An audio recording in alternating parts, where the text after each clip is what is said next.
Today we're looking at Magic the Gathering cards that are going to help you, perhaps maybe help you lose. We're going to start off with Unstable Mutation. Today's show is all about cards. They've got some advantage, but in theory, they actually just might end up killing your creature, maybe even killing you. Unstable Mutation is a blue aura. Enchanted creature has +3/+3. However, at the beginning of the upkeep of Enchanted Creature's controller, put a -1/-1 counter on that creature. So it's +3/+3 now, but next turn it's going to be +2/+2, then +1/+1, and then nothing. And then it starts shrinking, and before you know it, it's going to be funeral time for your creature. All right, next up, let's take a shot at, was it Hexanort? Tevel, Arbiter of Virtue. What's this card all about? Now we have a 5 mana, 6/6 Spirit Dragon, flying and lifelink. Spells you cast have Delve. That's not bad. Whenever you cast a spell, you lose life equal to its mana cost. Oh my goodness. You better have a lot of life around here. Well, I mean, it does have lifelink. Hopefully, it's going to end up paying for itself. But there's no guarantee by that. Is there any way that the opponent can force you to play spells whenever you cast a spell? I guess they'd have to Mind Slaver you to death. Yeah, make sure you get in those attacks. There is a point where you can get locked out. I mean, if there's like an Ensnaring Bridge on the board, you can't attack anymore. Or I don't know, you can't pay the cost to, I don't know, propaganda or something. Yeah, you're just locked out of the game. Next up, let's take a look at Bolt with Blood Funeral. I think it's the name. It is not. Oh, sorry, Blood Funnel. The one that everyone thinks you can build around, but never manages to. Oh, sounds like an achievement to be unlocked. This is a 2-mana enchantment. Non-creature spells you play cost 2 less to play, but whenever you play a non-creature spell, counter that spell unless you sacrifice a creature. We're never gonna have enough creatures in play around here. You got to put this in a token deck. But then if you're making tokens, then what big creatures are you playing? Next up, let's get with. I wouldn't count Alabaster Leech. There's no cost to it. It's like a self-taxing effect. It needs to be more lethal than that. Needs to be more lethal, or much more punishing. Let's look at John with the Eon Frolicker. It's got to be cards that are helping. They're helping. Or maybe, you know what? I'll put the Alabaster Leech. I think it fits the show title well enough. But we'll go with Eon Frolicker right now. 4 mana, 5/5 Elemental Otter, flying. When Eon Frolicker enters the battlefield, if you cast it, target opponent takes an extra turn after this one. Until your next turn, you and Planeswalkers you control gain protection from that player. Well, that might be... Well, okay, so the downside is if the opponent has enough turns, maybe they'll actually combo off to victory. Otherwise, you have protection from them. Do you know what? I'm going to allow this, the Alabaster Leech. I guess, you know... Actually, I don't know it helps you. You know what? I'm going to disqualify it. Because it's not even a good 1 mana 1/3. It's got to be some benefit to it, but there's a massive downside that can backfire. So you know what? This is like no benefit, all downside. So I am going to disqualify this card. Okay, let's get with Lethal Vapors. Coming from Medieval Gamer Gaming. This is a 4-mana enchantment. Whenever a creature comes into play, we destroy it. Death to that creature. Pay 0, destroy lethal vapors. You skip your next turn. Any player may play this ability. This sounds like we all get screwed. Everyone's going to get screwed around here. Next, let's take a look at... this is a funny suggestion, Snowfall. Is that the card that cheapens your cumulative upkeep cards?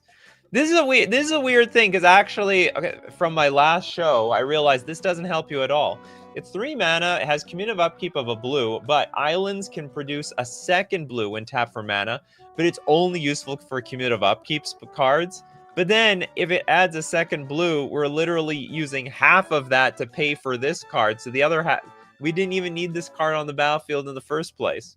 It actually doesn't help at all, unless we are planning on sacrificing the Snowfall the very next turn. Very strange math when working with this card.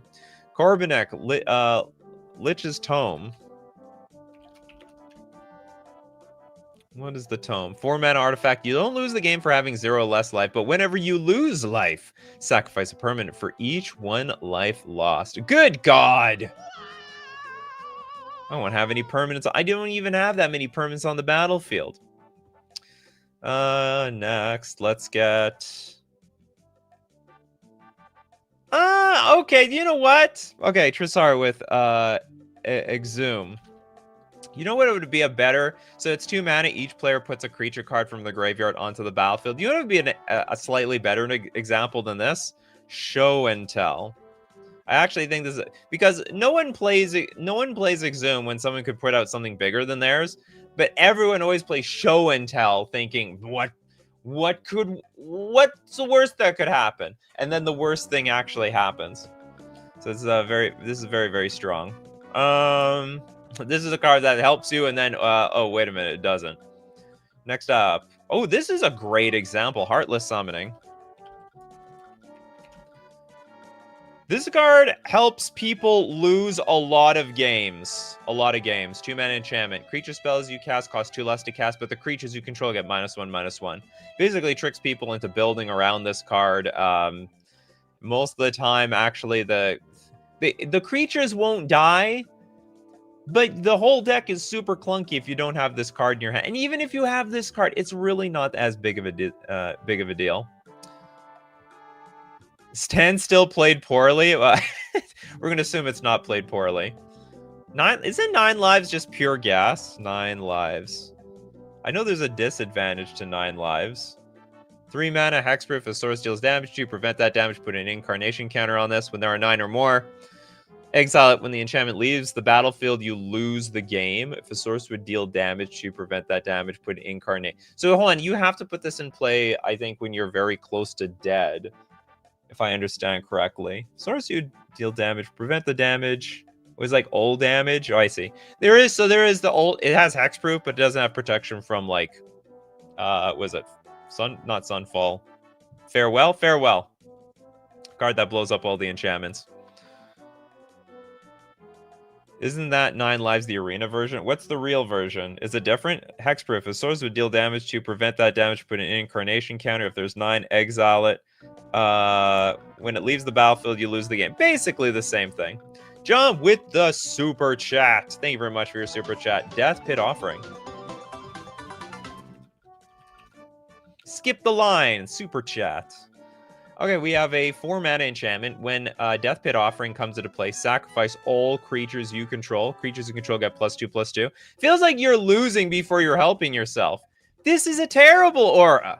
This is one of the worst auras of all time. What creatures? I killed them all. They're all dead. When was this printed? In Nemesis? Of course, one of those sets where it was just all bad cards for years. Next up, we have Felicia with Sunset Saboteur. If it was an arena exclusive, we see the A. Right. Okay, the Sunset Saboteur is a 2 mana 4/1. Not bad. It's got menace, even better. War, discard a card. Beautiful. When this creature attacks, put a +1/+1 counter on target creature an opponent controls. So we can end up buffing our opponent's creatures big enough that when they block this thing, it's just going to kill our Sunset Saboteur. They'll be more confident to block us at any time. Gillum with the no card yet. Warping Worm. What's Warping Worm again? Okay, 4 mana 1/1 phasing. During your upkeep, pay 4 or Warping Worm phases out. It's like, peace out. Pay me or I'm not working. When it phases in, put a +1/+1 counter on it. I don't think there's actually enough downside to this card. You do have to pay mana a lot. I don't even know what the upside is. What was the... I have a question. What was the upside to Warping Worm in the first place? We spent 4 mana on a 1/1 creature. That's it. It's awful. It's just awful all around. Jonathan Earl says, the graveyard to some Magic players is merely the craft service table, or the green room death is not finality. What the hell is that? That sounds like some AI-generated flavor text. Chen with Weft Walking. We have a 6 mana enchantment. When it enters, if you cast it, shuffle your hand and graveyard into your library. Then you draw 7 cards.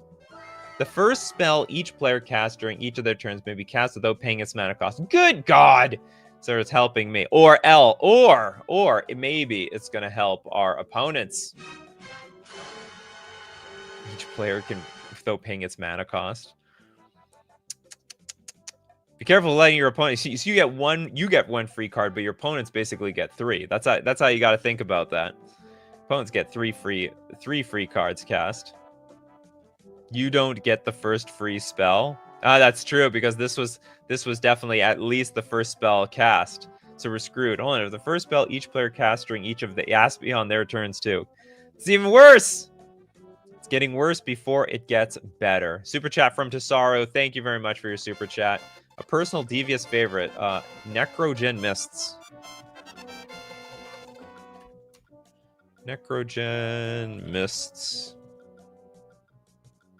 3-mana enchantment. At the beginning of each player's upkeep, that player discards a card from his or her hand. Oh, this is like, what's it called? I can't remember what this is like. But yeah, this is basically everyone discards all around them. Ideally, you're building around this card. Like, you want cards in the graveyard, because you're just going to play them from there anyway. Chows with Demonic Pact.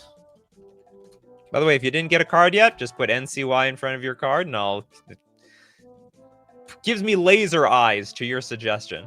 Okay, this is a 4-mana enchantment. This is a classic. When at the beginning of your upkeep, choose one that hasn't been chosen. You can deal 4 damage, and you gain 4 life. Target opponent can discard 2 cards. You can draw 2 cards, but if you have not defeated your opponents at the end, you're going to lose the game. So it does help you. Okay, well, look at all the NCYs coming out there. They just came out of the woodwork. David Hauer with the Razor Demon. What's with all the... Oh, this has to be an arena card. 3-mana, 7/7. That's insane. That's absolutely insane. When you cast this spell, target opponent drafts a card from Razor Demon's spellbook. What? I don't even know what that is. They may cast that card without paying its mana cost. Flying, ward, discard a card. I actually can't judge this card. Don't even know what comes out of that spellbook. Super chat from Pacers Fan Forever. The Blood Funeral.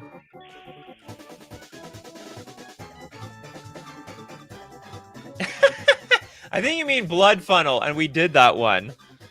And do you know what's funny? I thought when they suggested Blood Funnel, I thought they said Blood Funeral. And like, that's just how we're remembering this card. Anyway, we've done this one already. You're gonna have to donate your super chat, Pacers Fan Forever. Who's gonna get it? Dinglebag's gonna get it. Eldrazi Monument. No way.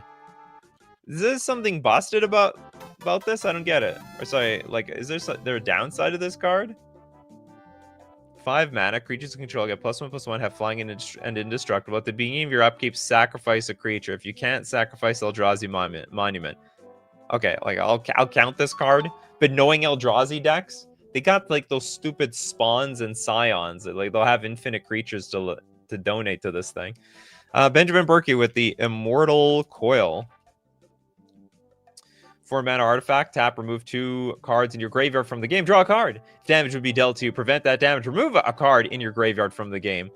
For each 1 damage prevented this way. But when there are no cards in your graveyard, you're going to lose the game. I'm pulling out this world's smallest violin sound effect very, very often for the show. Matty Matson, Hunted Wumpus. This is a funny card. Oh my god. Has anyone ever built like an EDH deck around these cards?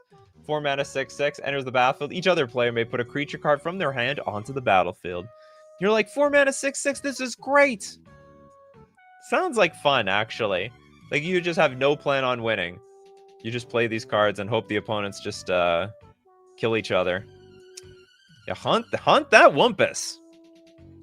Okay, next up, Steve Cooper with a Demonic Bargain. You have so many packed, all the pack cards. Demonic Bargain, 3 mana. Beautiful picture. Sorcery. Exile the top 13 cards of your library, then search your library for a card. Put that card into your hand. So there is a shot. It's basically Demonic Consultation, where you exile a bunch of cards off the top of your deck. It's possible you exile the card that you're looking for, and then you're just going to be empty-handed. You're not going to have anything to put into your hand. Next, Alex with Abyssal Persecutor.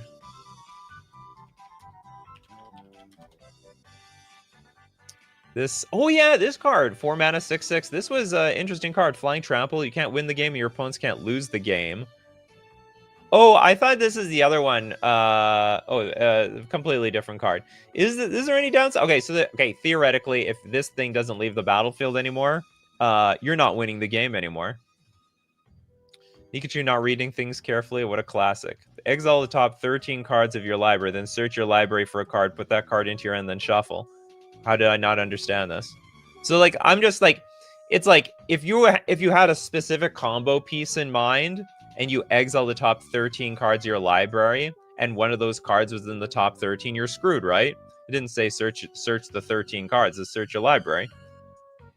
Did I misunderstand another card? I didn't understand Hunted Wumpus, that's for sure. Jackal, Castle Lothwain. Huh? Okay, do you know what? I can sort of count this. It's a bit weak. So it's but it works. I have had opponents die to this card before. Enters the battlefield tapped unless you control a swamp. Tap to add a black. Now for 3 mana, tap, draw a card, then lose life equal to the number of cards in your hand. I have actually played games where my opponent had like 4 or 5 cards stuck in their hand, but they were digging for something immediate. They had no time to waste to like play cards from their hand because they were all useless, or they were just stuck. So they end up like tapping Castle Lothwain, dealing a ton of damage to themselves, and it did them in anyway. Now you missed that this was a card from the Arena card deck. This thing? Okay, I guess I missed something. I don't get it. Beefy, Sorrow's Path. I'm gonna say Sorrow's Path. Here's my problem, Beefy, with this card. How does it help you? It's like pure loss. So I want cards that, you know, it can help you, but you know what? There's some big downside. They absolutely crush you. Okay, we've got the Menominee, Glacial Chasm.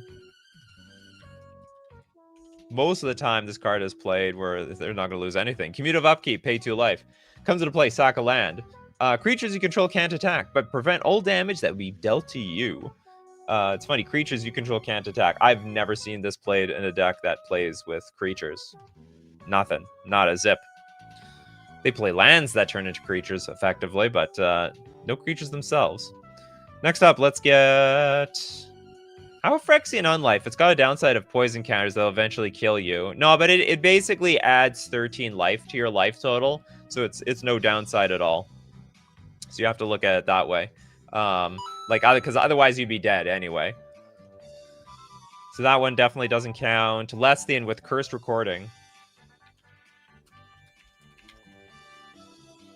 Cursed Recording, 4 mana artifact. When you cast an instant or sorcery spell, put a time counter on Cursed Recording. Then if there are 7 or more time counters on it, remove those counters. It deals 20 damage to you. Tap when you next cast an instant or sorcery spell this turn, copy that spell. You may choose new targets for the copy. Good God, you can't do that for too long. You're gonna send yourself to your own funeral. Give me a second. I forgot my tea around here. I'll be back in a second. All right, now that I got my tea, coffee crew, I'm ready to continue the show.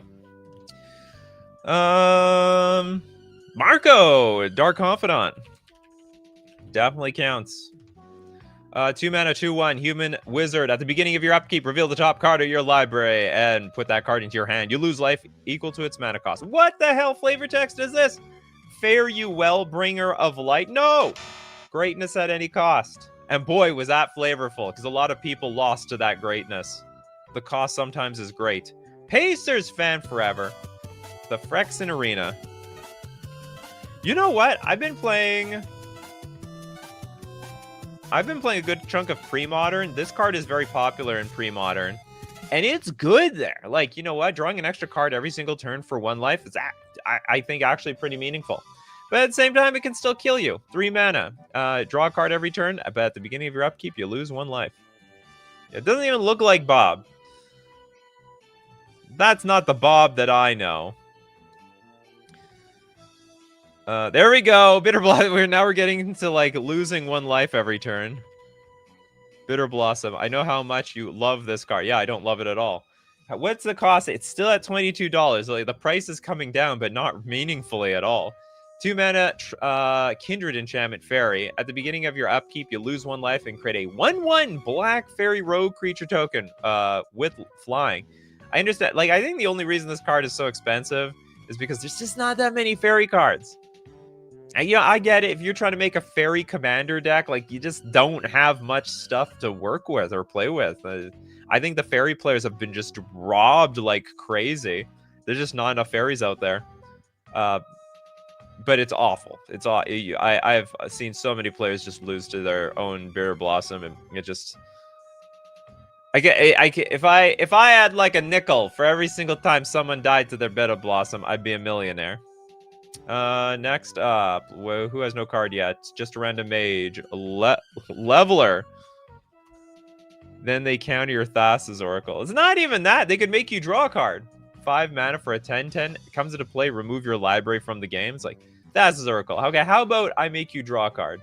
How about everybody draws 1 card or something to that effect? Or they put like a bunch of cards from, or sorry, it exiles to remove your library from the game. They could maybe like put some cards from your graveyard back on top of your deck somehow. Next up, Magnum Opus Gold, Immortal. I think we did the Immortal Coil. Yeah, we did that one. Sorry about that. Al with Sheltering Ancient. 2 mana 5/5 trample. Cumulative upkeep. Put a +1/+1 counter on a creature an opponent controls, but you get to choose where it goes. That's funny. It's not. It's decently big, but it will. How many turns does it take? Okay, so you deal 5 damage and you give someone +1/+1. Then you deal another 5. They get 2.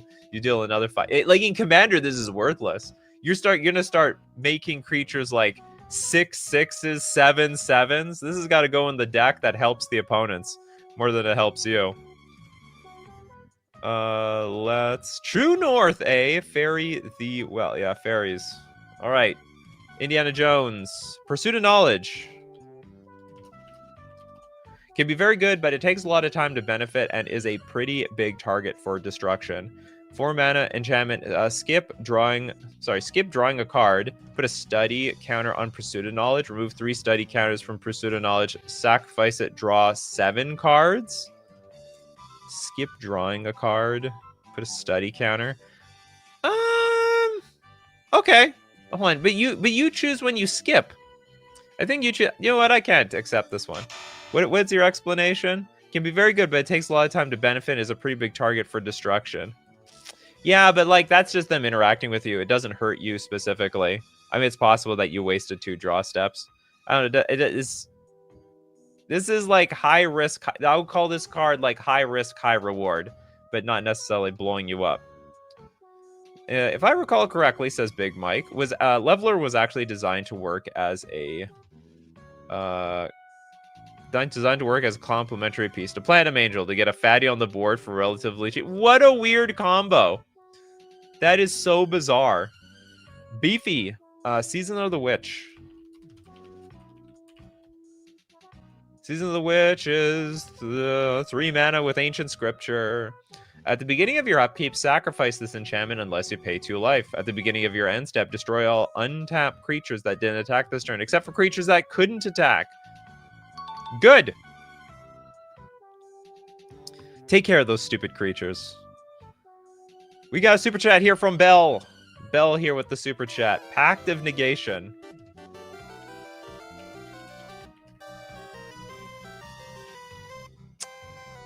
How many people have died to their own Pact of Negation? I think I've done it at least once because I was taking one for the team.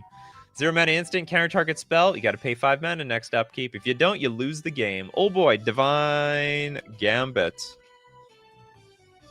Oh yeah, exile target artifact, creature, and enchantment, but then that player can put a permanent card from their hand directly onto the battlefield. Now we got Abzo, pure, what? Into the Abyss? What does this have to do anything? 7 mana sorcery. Target player draws cards equal to half the number of cards in their library and loses half their life. Round up each time. Oh yeah, okay. You like lose a bunch of your life. You draw cards, you lose life. You live by the sword, you die by the sword. Very black ability. Sebstone with Triskide Phobia. Is that the one where... No, hold on. Triskide... Triskidecaphobia. 4 mana enchantment. At the beginning of your upkeep, you can choose one. Each player with exactly 13 life loses the game. Then each player gains 1 life, and then each player with exactly 13 life loses the game. Then each player loses 1 life. Wait, are you saying because you're like we're the ones reducing our own life total? Aha! I'm gonna put you to 13, but also puts me to 14. We do what we have to do around here. You know what? I don't think Phage can count, because Phage would just kill you before you get any upside to it. It's gotta be some upside. Before there's a downside. Mana Crypt actually is a quintessential card. Hey, has anyone ever heard of this hot banned card called Mana Crypt Artifact? At the beginning of your upkeep, flip a coin. If you lose the flip, it deals 3 damage to you. Tap to add 2 colorless mana. It's actually sort of fair. Mana Crypt has hoofed me for so much damage. The problem is, so Mana Crypt in a fair deck is fair. Mana Crypt is an unfair deck, not fair. You know, if you're trying to win by turn 3, Mana Crypt broken. Trying to win turn 10, Mana Crypt kill you. Actually, I think Mana Crypt's killed me in Commander of many, many, many times. Next, let's get... Okay, who has no card yet? The tree... What? The Tree of Triskatophobia? Does that exist? Tree of I think you're talking about like a Tree of Redemption or something like that, or a Tree of something. Kano, Dovescape.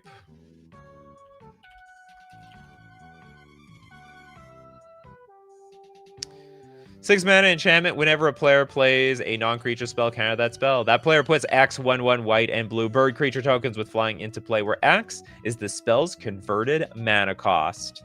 Yeah, you could have dealt with 1 creature, but now you're dealing with 7 instead. The bigger the creature, the bigger the problems. Oh yeah, so I guess this is good versus very cheap, powerful creatures, but sucks versus very clunky creatures. Jess wants Final Fortune. Fogs ruin this card's play. Really? Fog is like the counter to Final Fortune. 2 mana instant. It is instantaneous. Take an extra turn after this one, and at the end of that turn, you lose the game. So there's only one thing. Just make sure you win the game.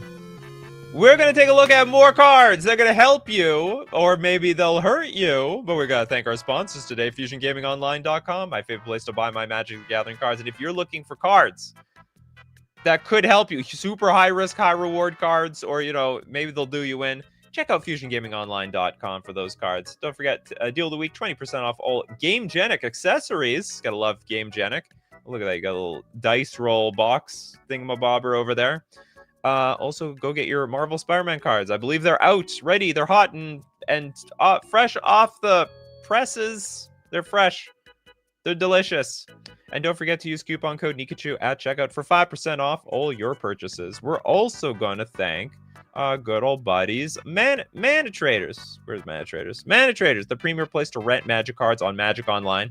Play all formats: Commander, CEDH, Power 7 EDH, or sorry, it's not Power 7 here, it's what? Power 3, Level 3 or whatever. Pioneer Modern, Pauper, Legacy, Vintage. They got it all, and fan formats, because you can rent, it's cheaper to rent cards to play old decks, all formats, and you save money if they ban cards, and you have a whole lot more fun. You can support the channel using Mana Traders, using coupon code Nikachu _ZH4 to get 40% cash back on your 3rd month subscription. Okay, let's get back to them cards. What do we got here? In theory, Dan. In theory, Dan doesn't even do anything. Where's Dan? Oh, do I have to put just Dan, no spaces? Dan! Blue for a 1/1. Can't attack unless defending player controls an island. So this could actually be dead right out of the gates. But if you control no islands, you have to sacrifice your Dan. Oh no. Make sure there's no boil out there, Dan, or they're gonna boil you for supper. Next, we've got a super chat here from Big Mike. Swinging in with an oldie. Corona, False God. Oh, yes.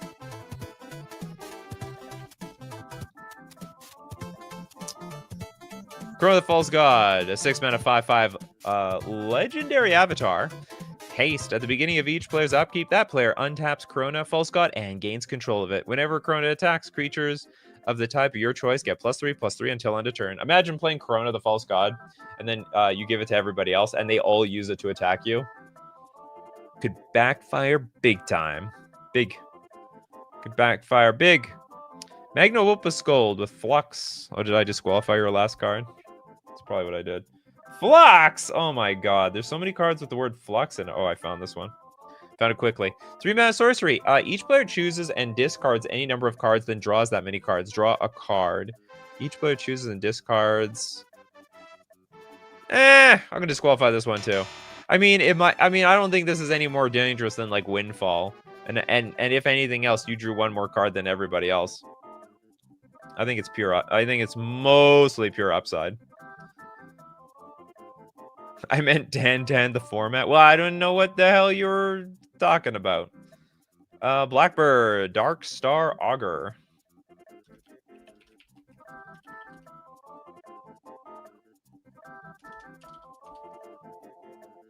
Three mana 2/3 with an Offspring of a Black. Flying. At the beginning of your upkeep, reveal the top card of your library and put that card in your hand, and you lose life equal to its mana value. We've got a crappy Dark Confidant here. Much crappier Dark Confidant. It's funny. You can pay an additional black as you cast the spell. If you do, make a 1/1 token that's a copy, so you can like double the amount of life that you're gonna like basically torch yourself. Okay, Lord Trevor, does Chronotog count? If not, donate it. Chronotog. You better believe I'll donate it. Can't remember. This is the skip your next turn. Chronotog gets +3/+3 until end of turn. Use this ability only once each. I count this. Funny, there's actually combos where you want to skip your turn, where it never becomes your turn again. I think with the stasis is it the stasis combos? I think. I can't remember. Pedgeman with a no card yet. Duskmourn's Claim. Ugh, these Through the Omen Paths crap. Why can't we call this... Wait, you know this as Duskmourn's Claim? What about Parker Luck? Parker's never lucky.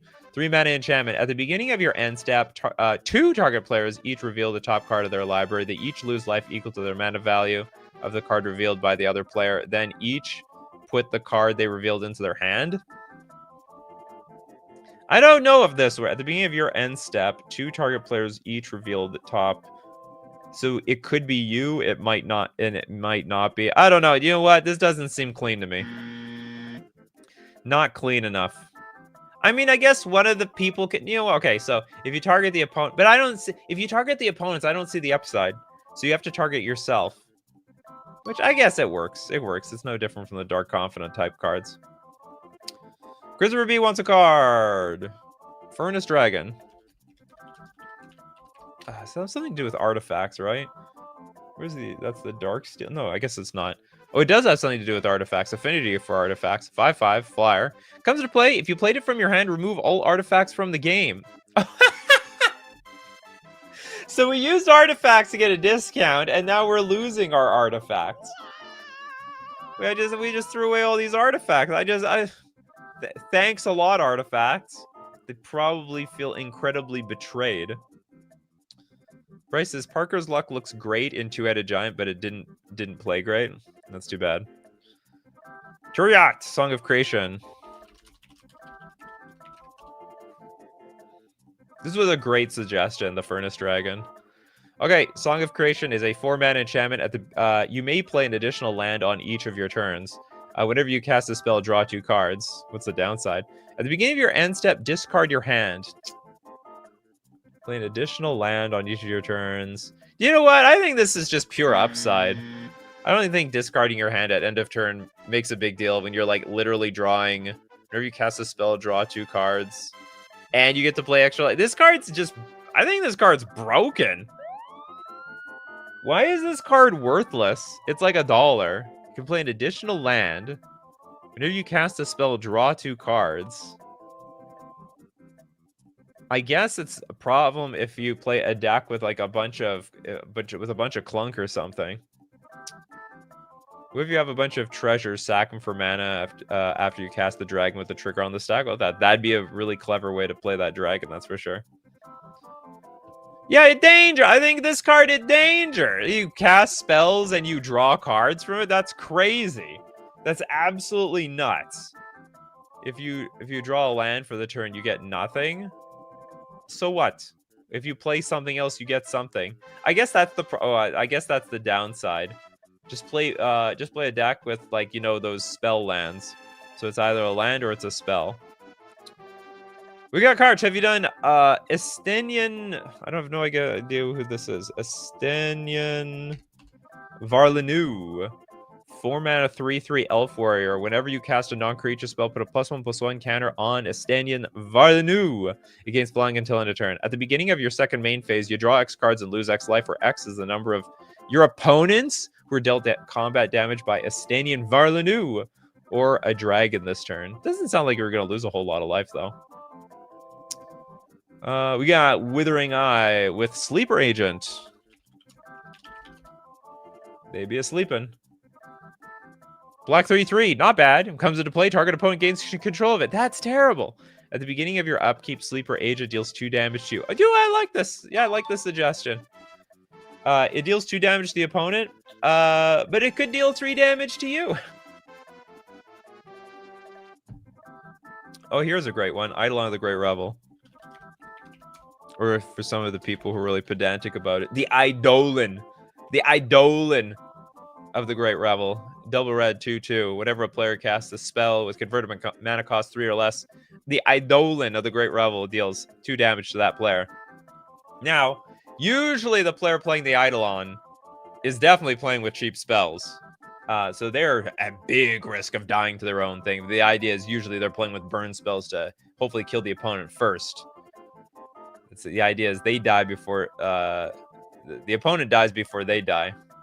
Doesn't always work out like that, though. I can tell you from experience. Bell with Tarnished Citadel. Well, we just got to put some shine on that Citadel. Doesn't look tarnished at all, either. It's just a little cracked. To land, tap, add 1 colorless mana to your mana pool. Tap, add 1 mana of any color to your mana pool. And it deals 3 damage to you. God, that's very painful. That's way worse than City of Brass. But you know what? The upside is you can add a colorless. Add 1 colorless to your mana pool. Interesting. You know, I'm thinking of playing this card. It's better than it looks. Aggressive Mining.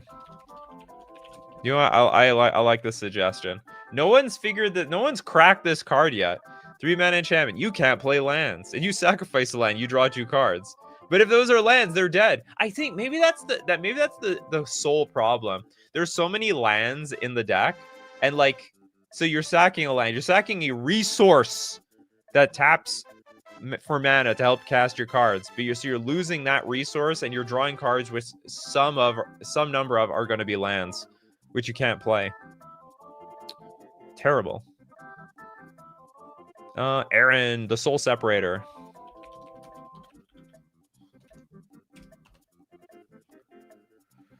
Looks terrible. It's a 3-mana artifact. This is a 5-mana tap. Sack this artifact. Exile target creature card from your graveyard.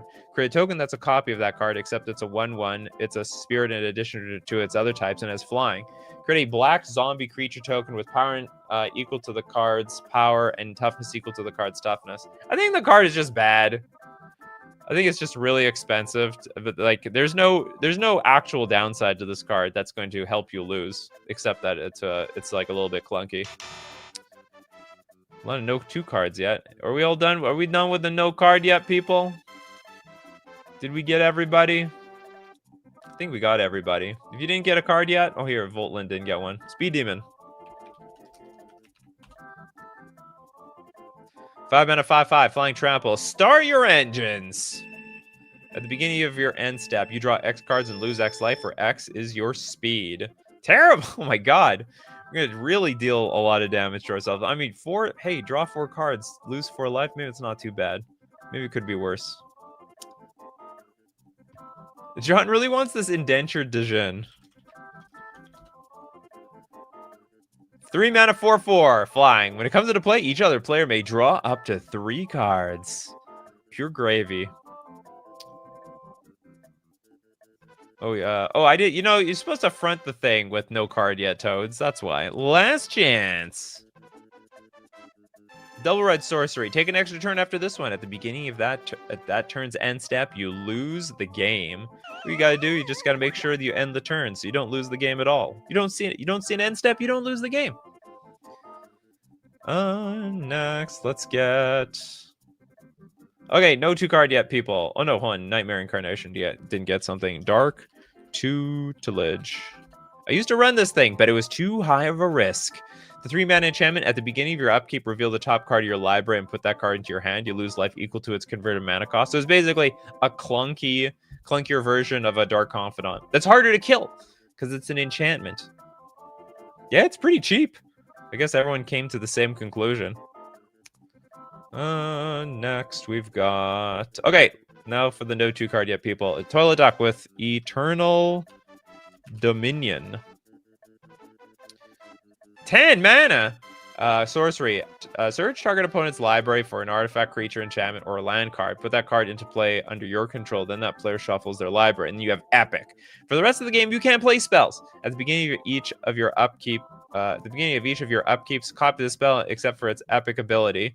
How is this a downside? Well, you just can't cast cards from your hand, but you're literally tutoring something into play every turn, aren't you? For an artifact, creature, enchantment, or land card. I would say this is just too much upside. Like, how do you lose? What, you lose because your opponents don't have anything good to play anymore? That's the only thing I can think of. Oh my god, the Phyrexian Negator. Still played in Premont. Is it? Who plays it? Or I guess maybe it's in the sideboard of some decks. I've never seen it. Oh, that's such an ugly... This is an awesome picture, too. This is such a boss card. 3 mana, 5/5, trample. But when it's dealt damage, sack a permanent for each 1 damage dealt to it. Don't play against red decks, kids. Red decks will have you killed. We got Vibrant Toucan in the house. Civi's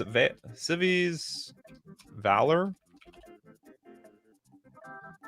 3 mana instant. If you control a plains, you may tap an untapped creature you control instead of paying the mana cost of Civi's Valor. All damage that be dealt to target creature is dealt to you instead. Oh my god. Well, the good news is the creature didn't die. That's all that's important around here. The creature, it didn't die. Felicia, the Lord of Pain. This is the greatest name of all time. It's not a bad picture either. 5 mana, 5/5 menace. Your opponents can't gain life. But whenever a player casts their first spell each turn, choose another target player. Lord of Pain deals damage equal to that spell's mana value to the chosen player. What's the downside? Your opponents can't gain life. Whenever a player casts their first spell each turn, choose another target player. Deals... I don't see the downside of this card. Looks like pure upside to me. Look, it's supposed to help you lose, not help you win. Argentina with the Flesh Reaver. Sounds disgusting. It is disgusting. 2 mana, 4/4. When it deals damage to a creature or an opponent, it deals that much damage to you. Oh no! We die together, Mr. Bond. We die together. So what's the deal? Like, I don't know. I guess it's got some condition. It feels just as much pain as it inflicts on people. It's painful in a 2-player game. Oh, whenever a player casts their first spell, each turn choose another target player. Ah, okay, okay. I like it. All right, I wasn't thinking. You know what? It's funny. When I'm on the show, I always think of things in a commander mindset, not so much as a one-on-one mindset, by default at least. And I didn't see the possibilities.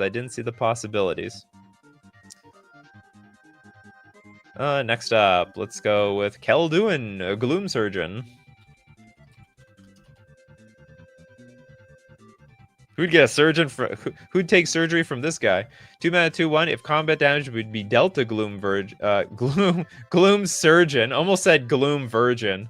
Prevent that damage and exile that many cards on the top of your library. In theory, you could lose your deck. Next we've got Taxanort, Celestial Convergence.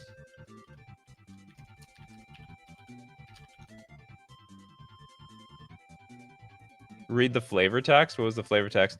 He roams the streets of Havengull, seeking the sick and delirious so that he may cure them of their lives. I did not find that very hilarious. Okay, Celestial Convergence is a 3-mana enchantment. Comes into play with 7 omen counters on it.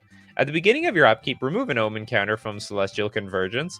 If there are no omen counters on it, the player with the highest life total wins the game. If 2 or more players are tied for the highest life total, the game is a draw.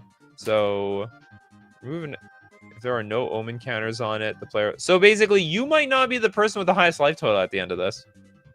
If you're not, you lose the game. You handed it over to somebody else.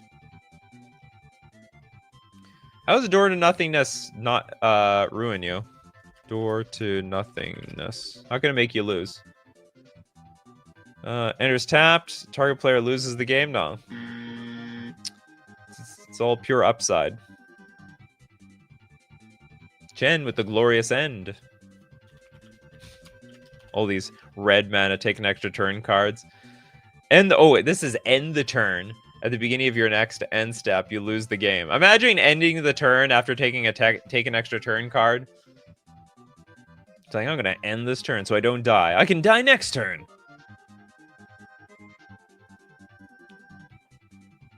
Dinglebag with Perplexing Chimera. Can't remember. This is like a hot potato card. You pass it around everywhere. 5 mana for a 3/3 Chimera. Whenever an opponent casts a spell, you may exchange control of Perplexing Chimera and that spell. If you do, you may choose new targets for the spell. If the spell becomes a permanent, you control that. If the spell becomes a permanent, you control that permanent. You may exchange. Well, at least you might get something out of it. I don't even know why you would have this in the deck.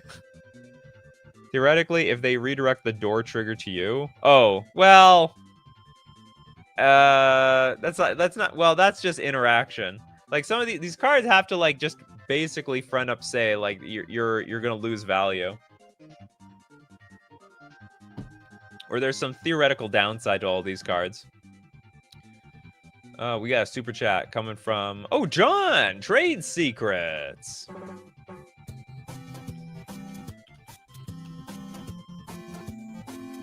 3 mana sorcery. Target opponent draws 2 cards. Then you draw up to 4 cards. That opponent may repeat this process as many times as they choose. Actually, no, I don't think I would count this. And the reason is it's only upside to you. I mean, I guess in theory they draw the key cards they need to win the game, and you don't draw anything. But like practically speaking, you're drawing 4 cards. They're drawing 2. So you're always ahead in that exchange. I'm gonna donate this card. We're going to donate the super chat to Benjamin Berkey, the Forbidden Crypt.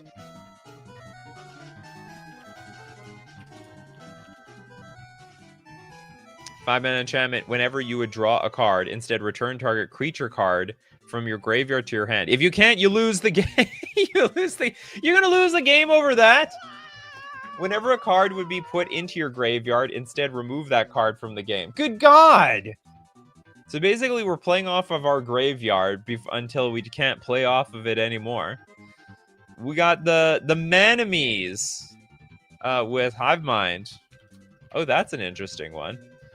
6-mana enchantment. Whenever a player casts an instant or sorcery spell, each other player copies that spell. Each of those players may choose new targets for the copy. Usually this card is played with combo in mind. If you're playing this card fair or just to make the game really jank, well, you got it. Next up, we've got Kagan with Yawgmoth. Really? Especially if you're unlucky. Yawgmoth's Bargain. In theory, I guess. Yes, very unlucky. 6-mana enchantment. Skip your draw step. Pay 1 life. Draw a card. I mean, even with people playing with Necro Dominance these days, I usually lose. Like, usually. Like, I want to say 85% of the time, if someone pulls off a Necro Dominance, I'm dead. But 15% of the time, they draw a bunch of cards and they drew nothing. And then they die. And they can't even draw any extra cards every single turn. Yeah, so they can end up locking themselves out of the game. That's a good one, actually. The One Ring. I'm not even going to read this card, because at this point, we all know what it does. I have no idea how many times I've killed someone with their own One Ring. The only thing that saved them, so many opponents, was that they could play multiple One Rings to reset the original One Ring to get rid of the stupid burden counters. But other than that, like, a lot of One Ring players die to their own One Ring, especially if I counterspelled like the future One Rings. It was funny. No, I wouldn't consider 9 lives because it's just pure upside, in my opinion. Maybe it's not pure upside, but it's up. I think the upside is enough. Next up, let's Inspose the Vault. I like it. Black instant, choose a card. Reveal cards on the top of your library until you reveal a card with that name. Then put that card in your hand, exile all other cards revealed this way, and you lose 1 life for each of the exiled cards. So choose a card, reveal cards on the top of your library until you reveal a card with that name. If it's too far deep into your deck, you're gonna end up being part of your graveyard. Whereas, there we go.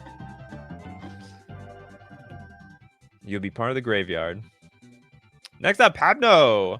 How about Redirect Lightning? What about it? If you pay life, Redirect Lightning. Never heard of it. Red. It's an instant lesson card. Oh, it's new. That's why. It's from the Avatar. Yeah, Airbender. As an additional cost to cast this spell, pay 5 life or pay 2. Change the target of target spell or ability with a single target. Yeah, if you pay the 5 life, yeah, I could sort of, yeah. I'll accept that. That's a hefty life total. You know, if you're paying like 4 more life for in addition to casting a spell, that's a lot of life. That's in one-on-one, that's like 25% of your life total. All thrown away just like that. Red players dream of dealing that much damage with 1 card. Shahrazad. The game takes as long as it does for your opponents. Disqualified. Next up. Well, what's the upside with 1 with nothing? There's like technically no upside at this moment. Jackal. Forced Fruition. Okay, that's possible. Fruition. Did we do that? No, we didn't do this one. Giving the opponent that much advantage to draw their combo for playing 0. It's not even drawing their combo. It's like, okay, so for 6 mana enchantment, whenever an opponent plays a spell, that player draws 7 cards.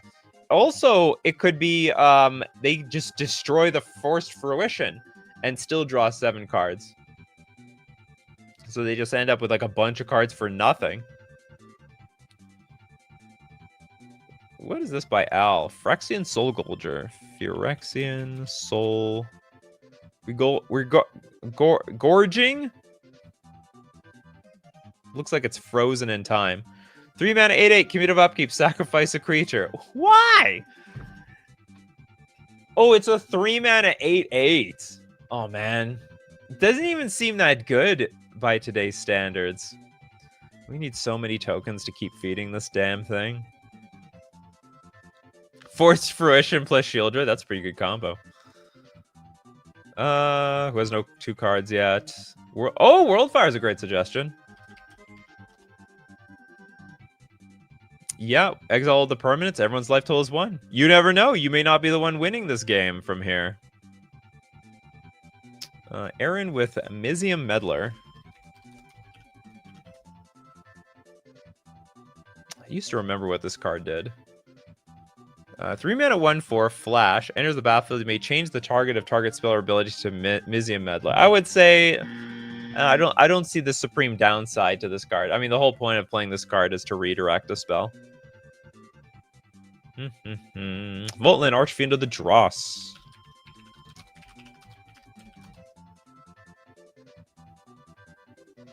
Four mana, 6/6. Ah, yes.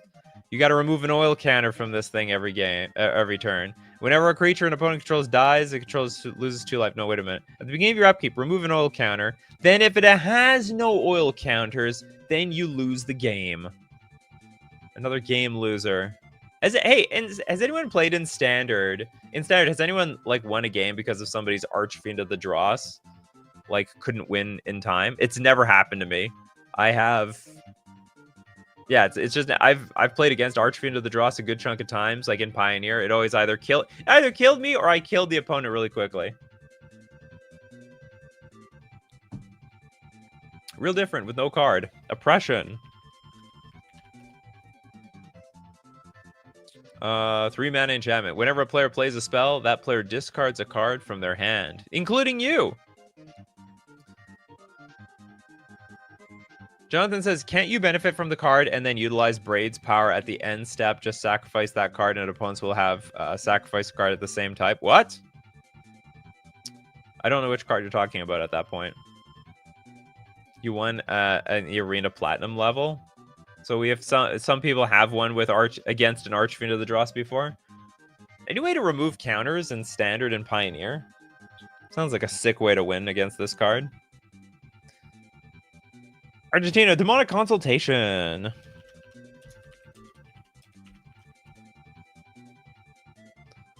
Another one of these cards. Name a card. Remove the top 6 cards of your library from the game. Hopefully you are not so unlucky to remove the card that you want.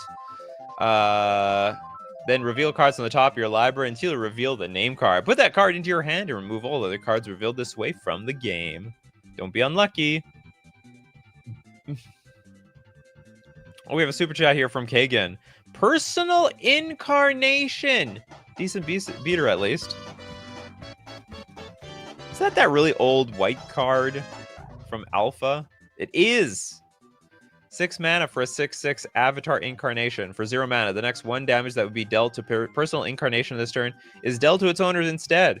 Any player may activate this ability, but only if he or she owns Personal Incarnation. When Personal Incarnation is put into the graveyard from the battlefield, its owner loses half their life rounded up. There's so many ways of losing life to this card.